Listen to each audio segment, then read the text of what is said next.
जय हिंद दोस्तों, मैं प्रकाश सानी। हमारा YouTube channel welding theory and practical में आपका स्वागत है। दोस्तों, वेल्डिंग थ्योरी एंड प्रैक्टिकल हमारा यूट्यूब चैनल का नाम है। पहले भी मैं बता चुका हूँ इसके बारे में, फिर से एक बार बता दूँ आपको। दोस्तों, वेल्डिंग तो आपको मालूम है, यदि वेल्डिंग आप करते हैं कि जो दो मेटल को या दो से अधिक मेटल को आपस में जोड़ने की प्रक्रिया को वेल्डिंग कहा जाता है। और थ्योरी दोस्तों होता है, थ्योरी जो बुक में लिखा होता है, बुक के हिसाब से काम होता है, वो थ्योरी होता है। और जो एक्सपीरियंस होता है दोस्तों, जब काम करते हैं अपना से मशीन सेटिंग करके अपने हिसाब से काम करते हैं, वो प्रैक्टिकल है। लेकिन जो क्वालिटी वाले आते हैं आदमी, इंजीनियर जो आते हैं, क्वालिटी इंस्पेक्टर जो पूछते हैं, वो उनको प्रैक्टिकल मालूम नहीं होता है, इसलिए उनको प्रैक्टिकल नहीं पूछेंगे। वो आपको आप क्या सेटिंग किए हैं, कैसे वेल्डिंग कर रहे हैं, उनको समझ में नहीं आता, वो अपने हिसाब से पूछते हैं। कोई भी वेल्डिंग का क्वेश्चन होता है वो थ्योरी और बुक के हिसाब से पूछते हैं।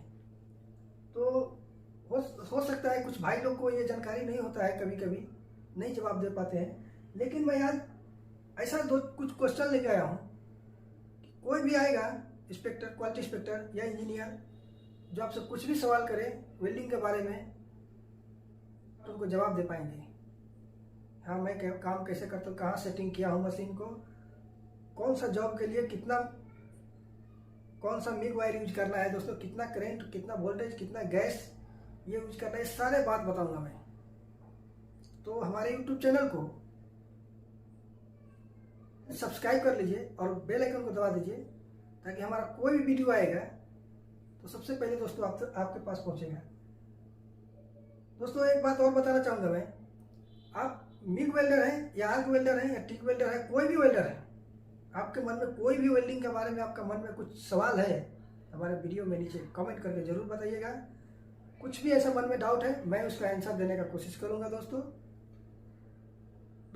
जो आज का जो क्वेश्चन लेकर आया हूँ वो मिग वेल्डर के लिए है, बहुत ही महत्वपूर्ण। और डेली वो काम करते हैं, डेली वो चीज़ को यूज करते हैं, लेकिन हो सकता है वो चीज़ उनको पता नहीं हो। थ्योरी के हिसाब से बहुत कम ही वेल्डर भाई लोग को पता रहता है।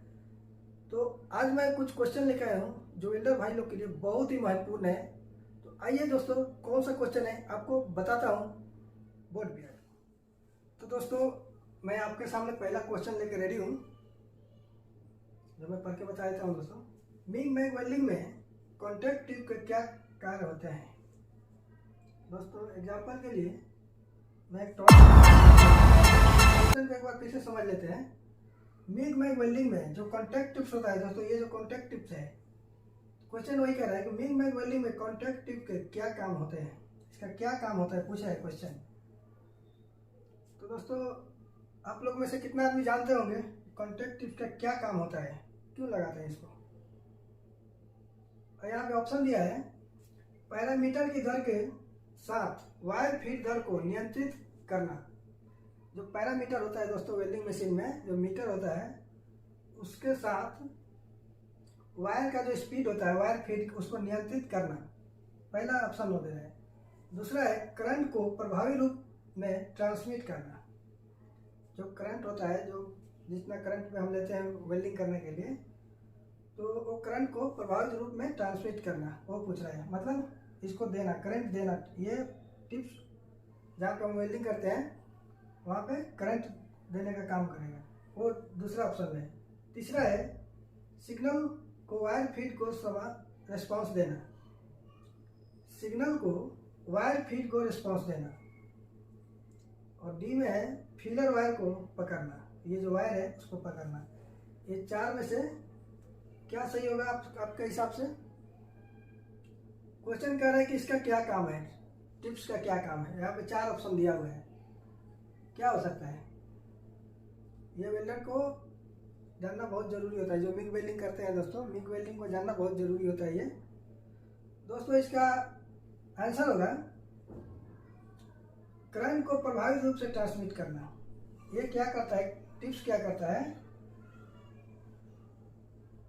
जो हमारा होल्डर का केबल आता है, करंट का केबल, जो वायर फीडर मशीन में फीडर के पास रुक जाता है, वहाँ से टॉर्च आता है, टॉर्च केबल आता है।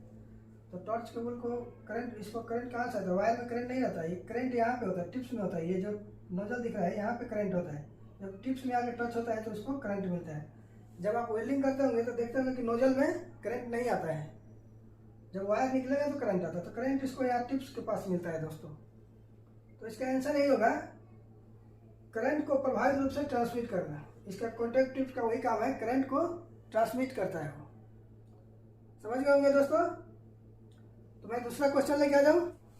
तो दोस्तों मैं दूसरा भी क्वेश्चन लेके रेडी हूँ, जो कि बहुत ही इंटरेस्टिंग क्वेश्चन है दोस्तों वेल्डर के लिए, जो मिग वेल्डर भाई लोग हैं। दोस्तों क्वेश्चन है, एल्यूमिनियम के मिग वेल्डिंग के लिए सीलिंग गैस कौन सी है? जो दोस्तों गैस यूज करते हैं सीलिंग के लिए, तो अगर एल्यूमिनियम का मिग वेल्डिंग कर रहे हैं तो उसमें कौन सा गैस लगाएंगे? वही क्वेश्चन कर रहे हैं दोस्तों। एल्यूमिनियम का मिग वेल्डिंग के लिए सीलिंग गैस कौन सी है? इसमें से जो ऑप्शन है आपका, ए में हीलियम, बी में है आर्गन, सी में है कोई प्राथमिकता नहीं, मतलब कोई नहीं है, कुछ गैस नहीं, कोई गैस नहीं है, और डी में है आर्गन और हीलियम और आर्गन का मिश्रण, मतलब हीलियम और आर्गन मिक्सिंग। तो इसमें से कौन सा हो सकता है? 4 ऑप्शन दिया हूं आपको। एल्यूमिनियम का मिग वेल्डिंग करने के लिए कौन सा गैस इस्तेमाल किया जाता है? कौन सा गैस चाहिए आपको एल्यूमिनियम का अगर मिग वेल्डिंग करना पड़े तो? हीलियम, आर्गन, कोई प्राथमिकता, कोई गैस नहीं, या फिर हीलियम और आर्गन का मिश्रण? कौन सा हो सकता है दोस्तों मिग वेल्डिंग, एल्यूमिनियम का मिग वेल्डिंग करने के लिए? तो दोस्तों यदि आप एल्यूमिनियम का मिग वेल्डिंग कर रहे हैं तो आपको सबसे पहले ध्यान देना होगा, मिग वेल्डिंग करने के लिए मिग वेल्डिंग के लिए आपको सबसे पहले ध्यान देना होता है, या आर्गन लगता है या फिर हीलियम लगता है। ये दोनों में ही मिग वेल्डिंग होगा। अगर CO2 लगा देते तो पता है मैग वेल्डिंग हो जाएगा। तो मिग वेल्डिंग करने के लिए आपको आर्गन और हीलियम,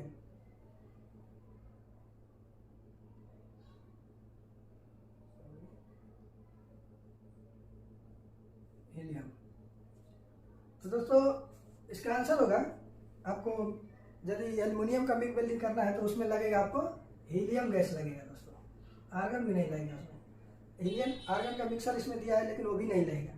आपको एल्युमिनियम का मिग वेल्डिंग करना है तो हीलियम गैस 100% यूज करना पड़ेगा। आपका कोई आंसर होगा ए, ये आपका राइट आंसर होगा दोस्तों। दोस्तों और एक क्वेश्चन लेके आया हूँ दोस्तों, मैं वो भी बताने की कोशिश करता हूँ। थोड़ा वीडियो लंबा होगा लेकिन बहुत ही फायदेमंद होगा दोस्तों, कहीं जाइएगा नहीं, वीडियो को फुल वॉच कीजिएगा। तो दोस्तों मैं तीसरा क्वेश्चन भी लेके रेडी हूँ आप लोग के सामने। ये बहुत ही छोटा छोटा क्वेश्चन लेके आ रहा हूँ दोस्तों। ये छोटे छोटे क्वेश्चन में आप लोग को इतना कॉन्फिडेंस बढ़ जाएगा कि अपने काम करते समय, वेल्डिंग करते समय दोस्तों, मतलब इतना कॉन्फिडेंस बढ़ जाएगा कि आपके सामने कोई भी आ जाए पूछने के लिए, आपको उसमें थोड़ा सा भी टेंशन लेने की जरूरत नहीं है। और आपका काम करते समय, वेल्डिंग करते समय कहीं भी थोड़ा भी कुछ प्रॉब्लम नहीं होगा दोस्तों। क्वेश्चन कह रहा है, किसी 8 mm मोटी मिग मैग वेल्डिंग, मतलब 8 mm मोटा है, मिग हो या मैग हो, दोनों में से कोई सी वेल्डिंग हो, तो वेल्डिंग के लिए प्रयोग किए जाने वाले फीलर वायर, जो मिग वायर होता है दोस्तों, फीलर वायर, तो इसमें से कौन सा साइज होगा?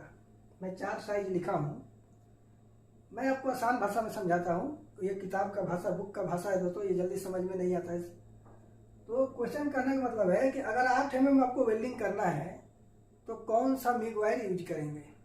मैं बहुत ही आसान भाषा में समझा रहा हूँ दोस्तों, ऐसा कोई नहीं समझाएगा आपको जल्दी, वो लिख देगा, बता देगा, बस आप समझे या ना समझे उससे उन लोग का कोई मतलब नहीं रहता। बहुत आदमी सब बताने वाला रहता है, लेकिन वो किताब में क्या लिखा है वो लिख देंगे, आपको पढ़ के बता देंगे। वैसे तो किसी को समझ में नहीं आता है जल्दी, जब ऐसे आता तो कोई भी पढ़ लेता। तो दोस्तों मैं बहुत ही आसान भाषा में समझा रहा हूँ इसको, कि अगर 8 mm मोटी वेल्डिंग करना है, 8 mm फिलेट वेल्डिंग करना है, मोटा वेल्डिंग, तो कौन सा मिग वायर यूज करना है हमें? दोस्तों यहाँ पे 4 साइज लगा दिया हूँ मैं, 0.8 mm, 1.2 mm, 1.6 mm या 2.2 mm। 8 mm वेल्डिंग के लिए दोस्तों, 8 mm वेल्डिंग के लिए।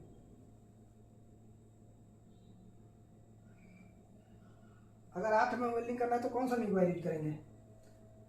0.8 है, 1.2 है, 1.6 है, 2.2 है। ताकि हमारा वेल्डिंग कैसा होना चाहिए, जैसे मैं एक ज्वाइंट बना दिया हूँ, पूरा एकदम बराबर होना चाहिए ताकि एकदम पेनिट्रेशन आए। ऐसा वेल्डिंग होना चाहिए दोस्तों। ऐसा नहीं कि कोई भी वायर ले लिए और दबा के मार दिए, तो हो सकता है ऊपर पकड़े तो नीचे नहीं, नीचे पकड़े तो ऊपर नहीं, और कहीं कहीं रूट में भी फ्यूजन का कमी हो जाता है, पेनिट्रेशन का कमी हो जाता है दोस्तों। तो दोस्तों इसका आंसर मैं बता देना चाहता हूँ जल्दी से। अगर 8 mm वेल्डिंग करना है, 8 mm या 8 mm से थोड़ा ज़्यादा, 9 mm 10 mm तक भी, तो आपको 1.6 mm यूज करना है। सी इसका आंसर होगा दोस्तों। एक बात ध्यान में रखना होगा, यदि आपको 7 mm या 8 mm से ऊपर वेल्डिंग करना है, 7 mm से ऊपर, तो आपको ये 1.6 mm का वायर लेके वेल्डिंग करेगा तो बेटर होगा।